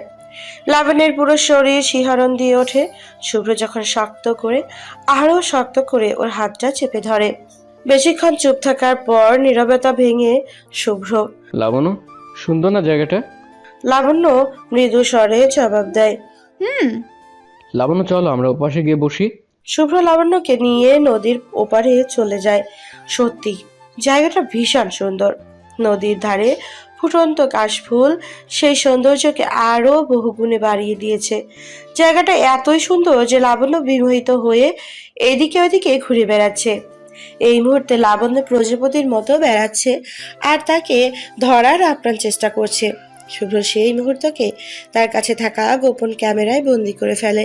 সারাটা দিন এভাবেই কেটে যায়, কখনো নৌকায় চড়ে, কখনো বা নদীর আশেপাশের সৌন্দর্য দেখে। এক ফাঁকে দুপুরের খাওয়াটাও খেয়ে নেয় ওরা পার্শ্ববর্তী হোটেল থেকে। বিকেল হয়ে গেছে, বাড়ি ফিরতে চায় লাবণ্য। শুরু রিকশায় করে লাবণ্যকে বাড়ি পৌঁছে দেয়। যাবার সময় ওই দুজন চুপচাপ, কারো মুখেই কোনো কথা নেই। নিশ্চুপ লাবণ্যের ইচ্ছে হচ্ছিল শুভ্র ওর হাতটা ধরুক, কিন্তু মানুষের সব ইচ্ছে তো আর পূর্ণ হয় না। সেদিন লাবণ্যকে অবাক করে দিয়ে শুভ্র এক হাতে লাবণ্যর দুটো হাত আলতো করে চেপে ধরে আরেক হাত দিয়ে ওকে পেছনে থেকে জড়িয়ে ধরে। লাবণ্যের ঠোঁটের কোণায় হাসি ফুটে ওঠে। ব্যাপারটা শুভ্র নজর এড়ায় না। লাবণ্যকে বাসার সামনে পৌঁছে দিয়ে শুভ্র রওনা হয়ে যায় ঢাকার উদ্দেশ্যে। নিশ্চুপ লাবণ্য বারান্দার রেলিং ধরে দাঁড়িয়ে ভেজা চোখে শুভ্র সেই চলে যাওয়ার দিকে তাকিয়ে আছে। লাবণ্য বরিশাল থেকে শ্বশুরবাড়ির সঙ্গে ঢাকায় ফিরে আসছে। 1 সপ্তাহ হলো। এর ভিতরে একটা বারের জন্য শুভ্র থেকে কল দেয়নি। আজকাল খুব বেশি এড়িয়ে চলছেন উনি আমাকে। আগের মতো কলও দেয় না। বোধহয় সময়ের সাথে সাথে আমার প্রতি টানটাও কমে গেছে। ধুর, কি ভাবছি এসব। উনি তো ব্যস্ত থাকতে পারেন। আর তাছাড়া কিসের টানের কথা বলছি আমি? কোনো সম্পর্কের টানে উনি আমার কাছে আসবেন? আমাদের মধ্যে আদৌ কি কোনো সম্পর্ক গড়ে উঠেছে? লাবণ্য নিজের মাথায় নিজেই আঘাত করে এই ভেবে, ধুর, কি ভাবছি এসব। সেই দিন সারা রাত্রি বিছানায় শুয়ে ছটফট করেছে লাবণ্য। হাজার চেষ্টা করেও কোনো রকমে ঘুমাতে পারছিল না। বারবার হৃদয়ের ক্যানভাসে শুধু একটি নাম ভেসে ওঠে, সে শুভ্র। তবু লাবণ্য নিজেকে এই বলে বাধা দেয় যে, না না, এ হতে পারে না। আমি ওর বন্ধু, স্রেফ বন্ধু হয়েই থাকতে চাই। সকাল সকাল লাবণ্য কলেজের দিকে রওনা হয়। উদ্দেশ্য একটাই, আর সেইটা হলো মাস্টার্সে ভর্তির প্রয়োজনীয় কাগজপত্র কলেজে জমা দিয়ে আসা। কলেজ থেকে আসার কালে লাবণ্য ওর শ্বশুরের পরিচিত একটা দোকানে যায়। কয়েকদিন আগে একটা ফোন দেখে গিয়েছিল লাবণ্য। আজ আসছে সেই ফোনটা হাতে নিয়ে। অনেক কষ্টে শ্বশুর শাশুড়ির দেওয়া টাকা থেকে কিছু কিছু জমিয়ে আজ এসেছে ফোনটা কিনতে। যদিও শ্বশুর বলে দিয়েছে ওর পছন্দ মতো সেট নিতে, কিন্তু টাকা ওই দিবে। কিন্তু লাবণ্য ওর জমানো টাকার মধ্যেই একটা ফোন কিনলো, সাথে একটা সিম কার্ড রিচার্জ করে নিয়েছে 100 টাকা। ফোন হাতে পেয়ে লাবণ্য খুশি, আর দেখে কে। খুশিতে আত্মহারা লাবণ্য মনে মনে ভাবছে, যাক, এখন আমার যখন ইচ্ছে তখনই শুভ্রকে কল দিতে পারবো, ওর সাথে কথা বলতে পারবো। দোকান থেকে বেরিয়ে পরম খুশি মনে শুভ্র লাবণ্যকে কল দেয়। শুভ্র ব্যস্ততার মাঝেও কল রিসিভ করে। কানে নিয়ে হ্যালো বলার আগেই ওপাশ থেকে লাবণ্যের লম্বা করে সালাম দেয়। সালামের জবাব জানিয়ে কুশল বিনিময় করে শুভ্র। সবকিছুর জবাবই আজ লাবণ্য হেসে হেসে দিয়েছে। কি ব্যাপার, আজ ম্যাডামকে এত খুশি খুশি লাগছে? শুভ্রের এই কথায় লাবণ্য কোনো জবাব দেয় না, শুধু বোকার মতো একটা হাসি দিল। এদিকে রোগীর সংখ্যা ক্রমেই বাড়ছে। ব্যস্ত শুভ্র গম্ভীর কণ্ঠে বলে, আচ্ছা, আমি পরে কথা বলছি, এখন ব্যস্ত আছি। লাবণ্যকে কোনো কথা বলার সুযোগ না দিয়ে কল কেটে দেয় শুভ্র। হাসি মুখটা নিমেষেই কালো অন্ধকারের ন্যায় হয়ে যায়। গোমরা মুখে বাসায় ফিরে যায় লাবণ্য। ও নিজেকে কি মনে করে, বম্বে নায়ক?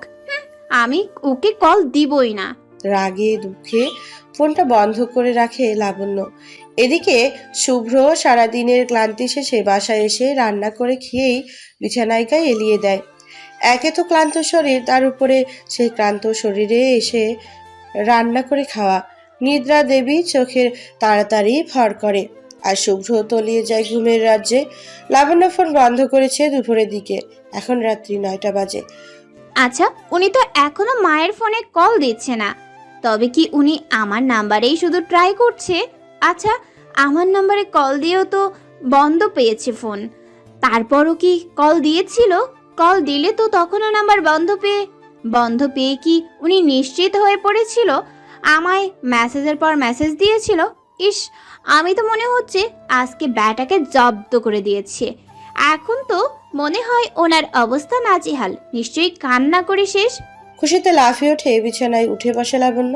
বালিশের নিচ থেকে ফোনটা এনে চালু করে সেটা। পরম কৌতূহলের সাথে স্ক্রিনে মেসেজের দিকে তাকিয়ে আছে লাবণ্য। 5 মিনিট হয়ে গেল, এখনো একটাও মেসেজ আসে না। আচ্ছা, তবে কি উনি একটা মেসেজও দেয়নি? না না, এ হতে পারে না, উনি নিশ্চয়ই এসএমএস দিয়েছে, হয়তো নেট প্রবলেমের কারণে এসএমএস আসছে না। লাবণ্য বিছানা থেকে উঠে দাঁড়ায়, ফোন হাতে রুমের এই প্রান্ত থেকে ওই প্রান্ত ঘুরে বেড়াচ্ছে।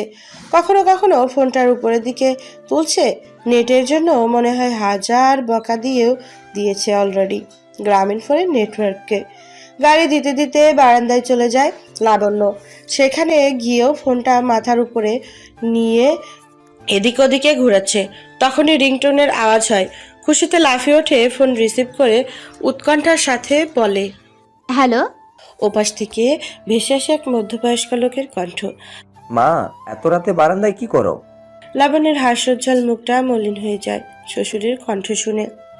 অপরের দিকে কিছু বলার আগেই শ্বশুর বলে ওঠে, এখন নিশ্চয়ই বুঝতে পারছো ফোনে তোমার সম্পূর্ণ নেট আছে। যাও, এবার নিশ্চিন্তে রুমে যাও, কল বা মেসেজ দিলে রুমে আসবে। জি বাবা। বলে এই কলটা কেটে দেয় লাবণ্য। আমি এখানে মাথার উপর ফোন ঘোরাচ্ছি, এটা নিশ্চয়ই বাবা দেখে গেছে। ইস, কি লজ্জা, সবই ওই ব্যাটা হারামির জন্য। মনে মনে 101টা গালি দিল লাবণ্য শুভ্রকে। তারপর রুমে গিয়ে ঘুমিয়ে পড়লো। ভোরে ঘুম ভাঙে লাবণ্যের। ঘুম চোখে ফোনটা চোখের সামনে এনে দেখে কোনো কল এসেছে কিনা ফোনে। একটা কল এসএমএস আসেনি দেখে মুখটা কালো হয়ে যায় ওর। ফোনটা বিছানায় রেখে ফ্রেশ হয়ে অজু করে নামাজ আদায় করে নেয় লাবণ্য। নামাজটা কোনো মতো শেষ করেই দৌড়ে আসে ফোনের কাছে। না, একটাও কল আসলো না। উনি বোধহয় আমায় ভুলেই গেছে, উনি বোধহয় আমাকে আর কল দিবে না। এসব ভেবে ভেবেও লাবণ্য বারবার ফোনের দিকে চাতকের ন্যায় শুভ্রের ফোন আসার প্রতীক্ষায় সারাদিন গেল। শুভ্র একটা বারও কল দিল না। রাত্রি 7টা 5 ভেবে লাবণ্য নিজেই কল দিয়ে ফেলে। 2-3 বার কল বেজে যাওয়ার পর রিসিভ করে শুভ্র। হ্যালো। এপাশে লাবণ্য নিশ্চুপ। হ্যালো, কে বলছেন? লাবণ্য তখনও নিশ্চুপ। হ্যালো, কথা বলুন। এভাবে মানুষকে পর করে দেয়, সেটা আপনাকে না দেখলে বুঝতেই পারতাম না। ও লাবণ্য, তুমি? এটা তোমার নতুন ফোন নাকি? শুভ্রর প্রশ্নে লাবণ্য অভিমানী স্বরে বলে, থাক, চিনতে হবে না আর। ভালো থাকবেন, আল্লাহ হাফেজ। রাগ দেখিয়ে কল কেটে দিয়ে লাবণ্য নিজেই বোকা হয়ে গেছে। ভেবেছিল শুভ্র কল ব্যাক করে ওর রাগ ভাঙাবে, কিন্তু তার হলো কই। উল্টো ওর শুভ্র ফোনের প্রতীক্ষায় সারা রাত ফোনের দিকে তাকিয়ে থাকতে হলো। সকালের দিকে লাবণ্য শুভ্রকে কল দেয়। ঘুম চোখে শুভ্র কল রিসিভ করে। হ্যাঁ বলো লাবণ্য। লাবণ্য কিছুক্ষণ চুপচাপ থেকে বলে, মানে বলছিলাম কি, আপনি কি আজকে ফ্রি আছেন? শুভ্র বিছানায় উঠে বসে, কোনো রকম হাসি আটকিয়ে বলে, কেন? লাবণ্য নিচু গলায় বলে, আমরা কি আজকে দেখা করতে পারি? হাসি আটকিয়ে ভ্রু জোড়া নাচিয়ে শুভ্রের জবাব, দেখা করাটা খুব কি বেশি দরকার? মানে আজকে তো অফ ডে, আমার একটু ঘুমোতে হবে আর কি। কথাটা বলে জিহ্বায় কামড় দেয় শুভ্র। লাবণ্য কি বলবে বুঝতে পারছে না। আসলে এই প্রশ্নের উত্তর কি হওয়া উচিত ওর নিজেরও জানা নেই। তবুও বহু কষ্টে কে সংযত করে বলল, ও আচ্ছা, সমস্যা নাই, আপনি ঘুমান। ঘুম না আসলে ঘুমের ঔষধ খেয়ে ঘুমান, তবুও ঘুমান, আসতে হবে না আপনার। কথাগুলো এক নিঃশ্বাসে শেষ করে কলটা কেটে ফোনটা বন্ধ করে ফেললো লাবণ্য। ফোনটা কেটে বন্ধ করে টেবিলে মাথা রেখে নিঃশব্দে কেঁদে উঠল লাবণ্য। মাথার নিচু খোলা বইয়ের পাতাগুলো একটু একটু করে ভিজে একাকার হয়ে যাচ্ছে। লাবণ্য চোখে জলে গোসল সেরে রুমে আসে শিশির। এই অসময়ে ভাবিকে এইভাবে টেবিলে ঝিমোতে দেখে ভাবির পাশে গিয়ে দাঁড়ায় শিশির। ভাবি তোমার শরীর খারাপ? চমকে ওঠে, মাথা তুলে তাকায় লাবণ্য। শিশিরকে এভাবে দাঁড়িয়ে থাকতে দেখে অন্যদিকে মুখ ফিরিয়ে চোখের জলটুকু মুছে নেয় সে। শিশির ওর ভাবির মুখটা ওর দিকে ফিরিয়ে দেয়, অবাক বিস্ময়ে প্রশ্ন করে। সে কি, তোমার চোখে জল? তুমি কাঁদছো ভাবি? কান্না লুকিয়ে লাবণ্যের জবাব। কই না তো, আসলে চোখে কি যেন পড়ছিল। তাই চোখ থেকে গড়িয়ে অশ্রু পড়ছে, আর সেই সব অশ্রুকণা দিয়ে বইয়ের পাতা ভিজে একাকার, সাথে চোখ দুটোও ফুলে তাল গাছ হয়ে গেছে। এসব তুমি বললে আর আমি বিশ্বাস করে নিব, তাই না? লাবণ্য শিশিরের গম্ভীর মুখের দিকে তাকিয়ে দৃষ্টি ফিরিয়ে নেয়। লাবণ্যের চোখ থেকে এখনো একটু একটু করে অশ্রু ঝরছে। শিশির সেটা লক্ষ্য করছে, আর তাই তো লাবণ্যের মুখটা ওর দিকে ফিরিয়ে নেয় আবারও। দুই গাল গড়িয়ে পড়া জলটুকু মুছে নিয়ে প্রশ্ন করে। কি হয়েছে তোমার, বলো না আমাকে। আমাকে না তুমি তোমার বোনের মতো দেখো, এই তার নমুনা? শিশিরের দিকে তাকাতেই লাবণ্য কেঁদে দেয়। অনর্গল বলতে শুরু করে। আমি ওকে ভালোবাসি না, একদম না। আমি তো শুধু এমনিই দেখা করতে বলছিলাম, আর ও কি না মিটি হাসছিল আমার কথা শুনে। আচ্ছা তুমিই বলো শিশির, আমি কি জোকার? আমাকে কি তোমার জোকার মনে হয়? শিশির টেবিলে হেলান দিয়ে দাঁড়িয়ে বলল। না, একদম না। আমার ভাবি কেন জোকার হবে? জোকার তো ওই বেটা যে আমার ভাবিকে জোকার বলে, কাদায়। লাবণ্য টেবিল থেকে উঠে গিয়ে গম্ভীর হয়ে খাটে বসে লাবণ্যর দিকে একপাশে গিয়ে শিশিরও বসে। শিশির মুচকি হেসে বলে। তারপর কি হয়েছে ভাবি? লাবণ্য কিছু একটা বলতে গিয়ে শিশিরের দিকে তাকিয়ে দেখে সেও হাসছে। মেসেজটা চরম পর্যায়ে উঠে যায়। রাগে অভিমানে রুম ত্যাগ করে ও। লাবণ্য চলে যাওয়ার পর ভাইকে কল দেয় শিশির। ভাই বোনে মিলে অট্টহাসিতে মেতে ওঠে। আমাকে কি মনে করে, চেরা পলিথিন? আমার কোনোই মূল্য নেই, সব মূল্য শুধু ওনারই। খুব প্রায়োরিটি দেই তো, তাই এত উপরে উঠে গেছে। ওপর থেকে যে কিভাবে নামাতে হয় সেটা আমি খুব ভালো করে জানি। কল দিব না আর ওকে। এই ফোনটা অফ করে আলমারিতে রাখলাম, আগামী 30 দিনে ফোন হাতে নিব না। মনে মনে জটিল প্রতিজ্ঞা করে লাবণ্য নিজেই নিজের সাথে। ফোনটা আলমারিতে রাখছে বিকেল 5টা নাগাদ। এখন 6টা বাজে 19 মিনিট। এরই ভেতর কয়েকবার আলমারির কাছে গিয়েও কি মনে করে যেন ফিরে এসেছে লাবণ্য। সন্ধ্যা 7টা। খুলবে না করেও অবশেষে খুলেই ফেলে আলমারিটা। ফোনটা হাতে নিয়ে ওপেন করে চাতকের ন্যায় ফোনের স্ক্রিনে তাকিয়ে আছে লাবণ্য, কিন্তু কোনো কল বা SMS আসেনি। ফোনটা বন্ধ করে আবারও আলমারির ভেতরে রেখে দেয়। এবার মনে মনে এই বলে রাখে, যত যাই হোক ফোনে আর হাত দিব না। ফোন আলমারিতে রেখে কিছুক্ষণ পর পর দেয়াল ঘড়ির দিকে তাকাচ্ছে লাবণ্য। কোনো রকমে 20 মিনিট চুপসে থেকে সন্ধ্যা 7টা 21 মিনিটে আলমারিটা আবারও খুলে ফোনে হাত দিবে না করেও দিয়ে ফেলে। তারপর ওপেন করে হাতে নিয়ে চাতকের ন্যায় একটা ফোন কলের আশায় বসে আছে। রাত্রি 11টা। শুভ্রর ফোনটা বেজে ওঠে। ভাব নিয়ে হ্যালো বলে শুভ্রর প্রশ্ন। কিছু বলবে? নরম স্বরে লাবণ্যের জবাব। খুব বিজি? সেরকম বিজি না। লাবণ্য এবার কিছুটা উঁচু কণ্ঠে বলে। কালকে কয়টায় হসপিটালে যাবেন? শুভ্র ভেবে বলে। প্রতিদিনই তো 9টায় যায়, কিন্তু কালকে একটু জলদি যেতে হবে, একটু দরকার আছে।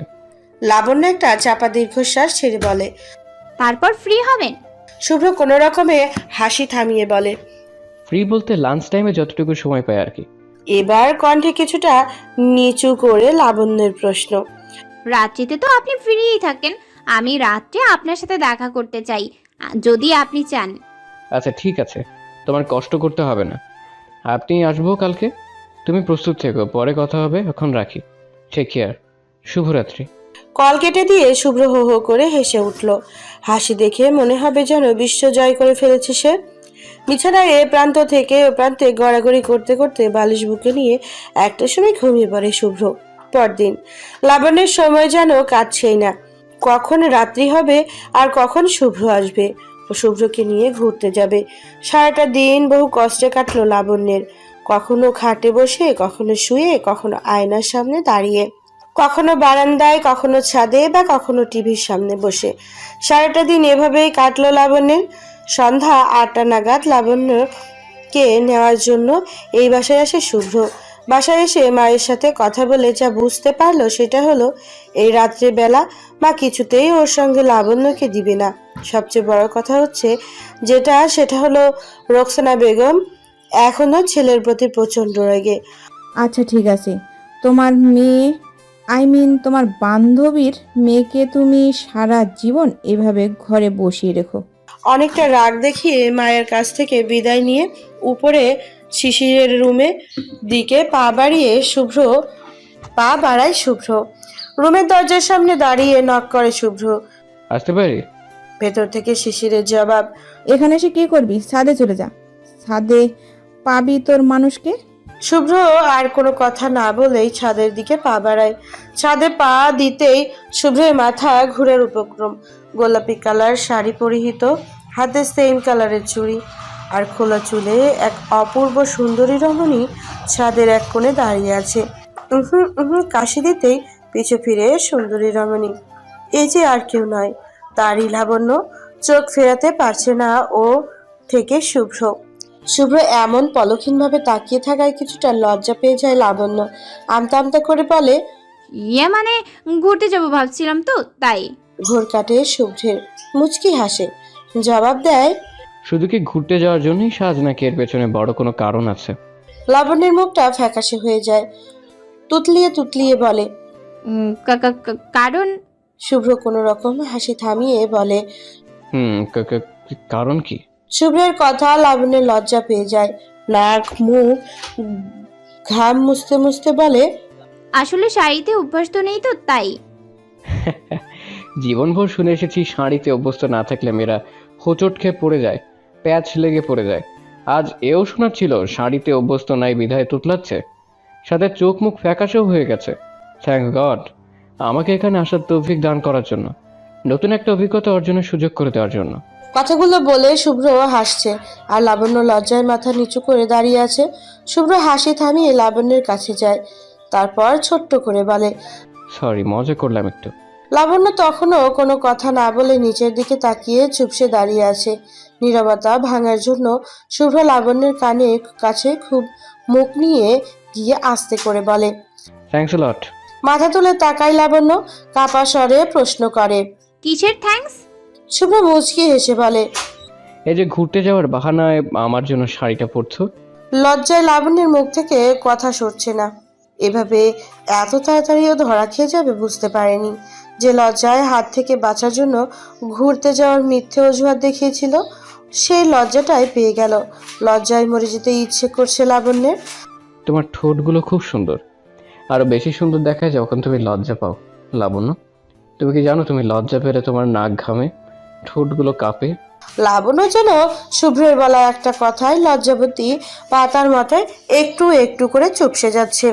লাবণ্য সেই কারোর অবস্থার সুযোগটাই নিয়েছে শুভ্র। বারবার শুভ্র লাবণ্যকে এক এক কথা তারা খোঁচা দিচ্ছে। লাবণ্য না পেরে সেখান থেকে যেতে না পারছে কিছু বলতে। আচমকা শুভ্র লাবণ্যের একটা হাত ধরে ফেলে। কাঁপা দৃষ্টিতে লাবণ্য শুভ্রর দিকে তাকায়।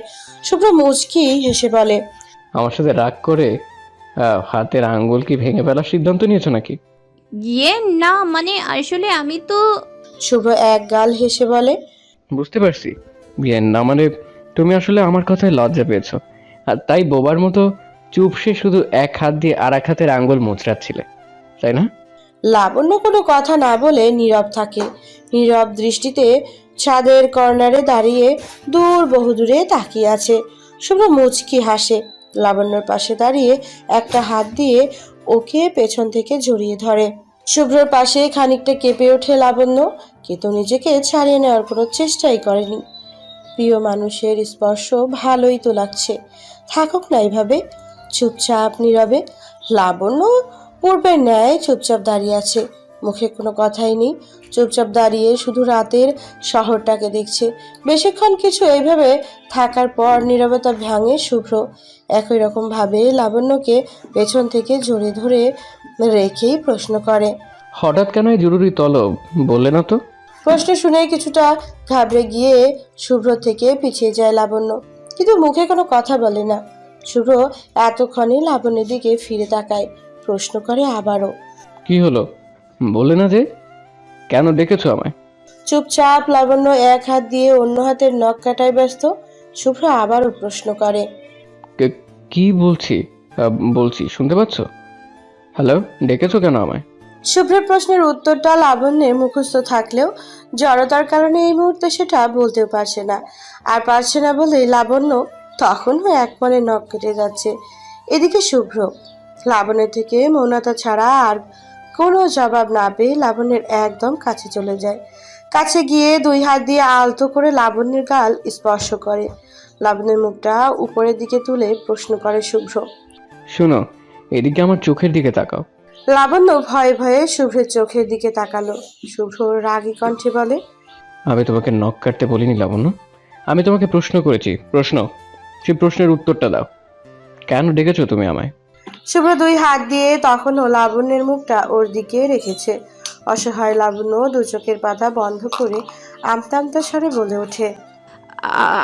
আমি আপনাকে। পরম আগ্রহের সাথে শুভ্র বলে। হ্যাঁ বলো লাবণ্য, তুমি আমাকে কি? লাবণ্য ঢোক গিলে আবারও আমতা আমতা করে বলে। আমি আপনাকে। এইভাবে যতবার শুভ্র লাবণ্যকে প্রশ্ন করেছে বলো লাবণ্য, তুমি আমাকে কি? ততবারই লাবণ্য আমি আপনাকে বলে থেমে গেছে। সর্বশেষে বুকে সাহস সঞ্চয় করে ঢোক গিলে চোখটা বন্ধ করে এক নিঃশ্বাসে বলে ফেলে লাবণ্য। আমি আপনাকে নিয়ে ঘুরতে যাব বললাম তো। শুভ্র হাসি মুখটা নিমেষেই কালো হয়ে যায়। লাবণ্য থেকে শুভ্র এটা প্রত্যাশা করেনি। শুভ্র ভেবেছিল আজ লাবণ্য বুঝি ওকে বলেই দেবে না বলা ভালোবাসার কথা, কিন্তু সেই গুড়ে বালি। শুভ্র সব ভাবনাকে মিথ্যে প্রমাণ করে কাঁপা কাঁপা কণ্ঠে লাবণ্য জানায় ও ঘুরতে যেতে চায়। লাবণ্যর দিকে অগ্নি চোখে তাকিয়ে দাঁতে দাঁত চেপে প্রশ্ন করে শুভ্র। ঘুরতে যেতে চাও না? ঘুরতে যাওয়ার জন্য কি বাড়িতে কেউ ছিল না? আমাকেই ডেকে আনতে হলো? আমাকে কি তোমার এতটাই অকর্মা মনে হয়েছে? আমার কি কোনো কাজ নেই? তুমি জানো তুমি আমার কতটা মূল্যবান সময় নষ্ট করেছো? এক নিঃশ্বাসে করা এক গাদা প্রশ্ন নিচু কণ্ঠে লাবণ্যের। জবাব ভেবেছিলাম আপনি। পুরো কথাটা বলতে পারেনি লাবণ্য, তার আগেই শুভ্র আটকে দেয় রাগ দেখিয়ে। লাবণ্য থেকে কিছুটা দূরে সরে গিয়ে বলে। থাকো তোমার ভাবনা নিয়ে, আমি গেলাম। দুই লাফে ছাদ থেকে নেমে যায় শুভ্র। ছাদে সেই একই জায়গায় স্ট্যাচুর মতো দাঁড়িয়ে আছে লাবণ্য। ওর গাল গড়িয়ে অজস্র অশ্রুকণা নিচে পড়ছে। অতিবাহিত হয়ে যায় 3টা দিন। এই 3 দিনে শুভ্র একটাবারের জন্য এই বাসায় আসেনি, লাবণ্যকে ফোন দেয়নি। লাবণ্য কোনো এক অজানা অভিমানে শুভ্রকে কল দেয়নি। 3 দিন পর কাঁপা কাঁপা হাতে ফোন হাতে নিয়ে শুভ্র নম্বরে কল দেয়। শুভ্র যেন সেই ফোনের অপেক্ষায় ছিল। লাবণ্য কল দেওয়ার সাথে সাথে ছো মেরে সেই কল রিসিভ করে শুভ্র। কল রিসিভ করে দুজনেই নীরব, কেউ কোনো কথা বলছে না। 2-3 দিন পর নীরবতা ভেঙে মুখ খুলে লাবণ্য কাঁপা কাঁপা স্বরে বলে। হ্যালো, আসসালামু আলাইকুম। ফোনের ওপাশ থেকে গম্ভীর কণ্ঠ শুভ্রর। ওয়ালাইকুম আসসালাম। আবার নীরব। মিনিট 2 নীরব থাকার পর আবারও মুখ খুলে লাবণ্য। একটা কথা বলবো? এবার কিছুটা নরম স্বরে জবাব। জি বলো। লাবণ্য ভয়ে ভয়ে বলে। আমি আপনার সাথে দেখা করতে চাই, প্লিজ না করবেন না। শুধু 5 মিনিট, 5 মিনিট সময় আপনি আমায় দিবেন। আমি একটা কথা বলেই চলে আসব। প্লিজ আমার এই কথাটা রাখুন। গম্ভীর কণ্ঠে শুভ্র বলে। সকাল 9টায় গলির মোড়ে এসো তাহলে। 5 মিনিট না হয় ওখানে কাটাবো, অনেক রাত হয়ে গেছে, ঘুমাবো। রাখলাম, আল্লাহ হাফেজ। লাবণ্যকে কোনো কথা বলার সুযোগ না দিয়ে কল কেটে দেয় শুভ্র। পরদিন সকাল 9টা বাজার আধ ঘন্টা আগেই লাবণ্য সেই গলির মোড়ে একটা দোকানের সামনে এসে দাঁড়ায়।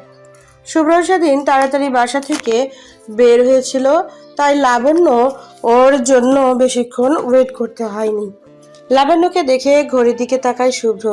ও এসে গেছো তাহলে, ভালোই হলো, আমার আর অপেক্ষা করতে হলো না। লাবণ্য মৃদু স্বরে বলে। তারপর কি অবস্থা, কেমন চলছে দিনকাল? শুভ্রের প্রশ্নের জবাবে ঠোঁটের কোণে একটা শুকনো হাসির রেখা টেনে লাবণ্য বলে ওঠে। আছি একরকম। আপনি আপনি কেমন আছেন? স্মিত হাস্যোজ্জ্বল শুভ্রের জবাব। মন্দ না, ভালোই আছি। মনে মনে শুভ্রকে বকে, ওর বংশ উদ্ধার করে লাবণ্য। বেটা, অন্যের মনে আগুন লাগিয়ে বেশ ভালোই আছিস। তোর ভালো থাকার 12টা বাজাবো আজ আমি। ভালোবাসি বলে আড়ালে লুকিয়ে যাব আমি, এমন আড়ালে যে কেঁদে কেঁদে তুই অর্ধেক শেষ হয়ে যাবি। ঘোর কাটে শুভ্রের ডাকে। ও হ্যালো, কোথায় হারিয়ে গেলেন? চমকে ওঠে শুভ্রের দিকে তাকায় লাবণ্য। শুভ্র ঘড়ির দিকে তাকিয়ে লাবণ্যর মুখের দিকে তাকায়। কি হলো বলো, কি বলবা? 5 মিনিট যে হয়ে গেল। লাবণ্য ঢোকিলে বলে, ইয়ে মানে আমি আপনাকে। হ্যাঁ বলো, তুমি আমাকে কি? লাবণ্য বার কয়েক কথাটা বলে। কথাটার একই জায়গায় প্রতিবারই লাবণ্য থেমে যায়, আবার রেগে গিয়েই শুভ্রকে বলে, তুমি আমাকে নিয়ে আজও কোথাও না কোথাও ঘুরতে যেতে চাও তাই তো? কিন্তু মাপ চাচ্ছি লাবণ্য, আমি পারবো না। আমার অনেক কাজ আছে, ঘোরার মতো টাইম এই মুহূর্তে আমার হাতে নেই। আমি গেলাম। কথাগুলো বলেই শুভ্র হনহনিয়ে রিক্সা দিয়ে চলে যায়।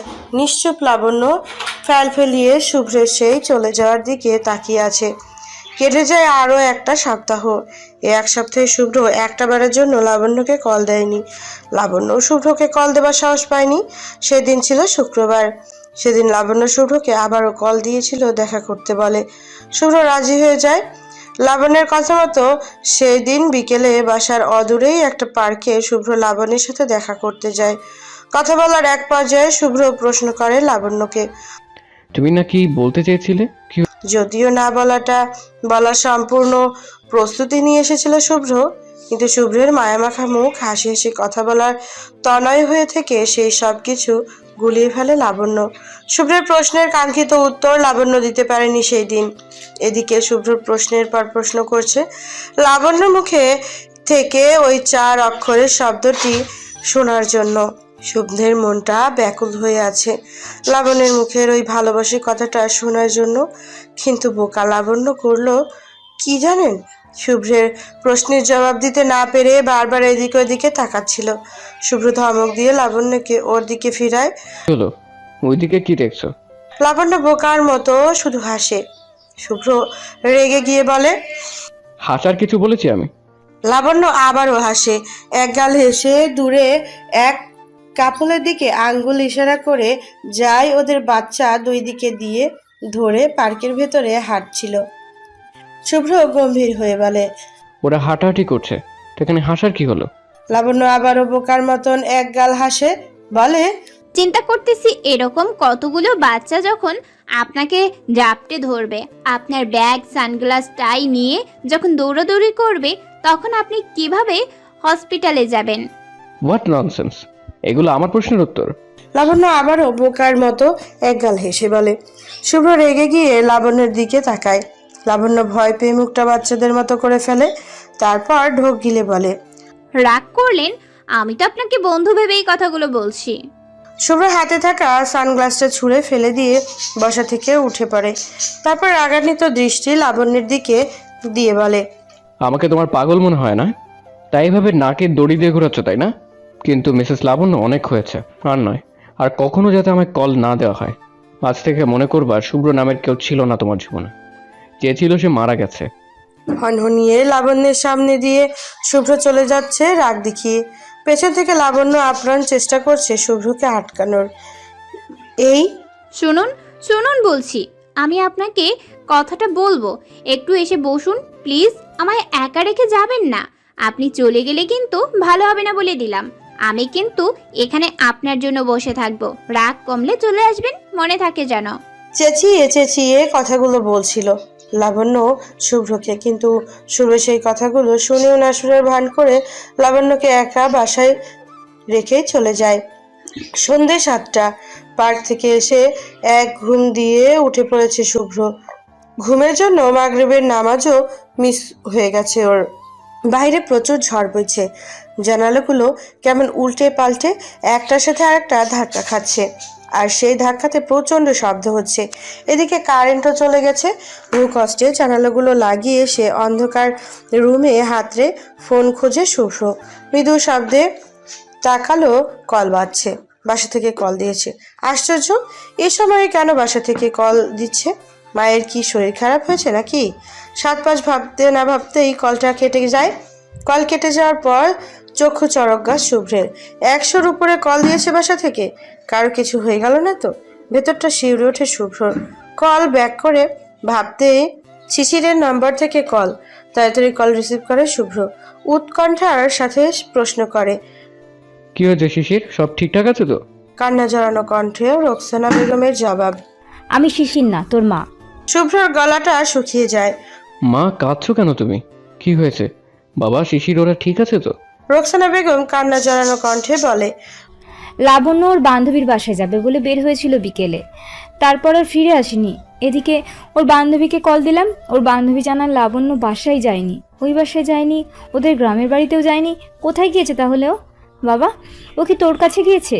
আমরা তোর বাসায় খোঁজ করতে গিয়েছিলাম, খোঁজ নিয়ে জানলাম ওখানে তুই নেই। বাবা, লাবণ্য কি তোর কাছে? তুই নিয়ে গেছিস ওকে? মায়ের কথা শুনে শুভ্রের গলা কেমন শুকিয়ে যায়। অনেক কষ্টে মাকে বলে। মা, আমি রাখছি, পরে কথা হবে।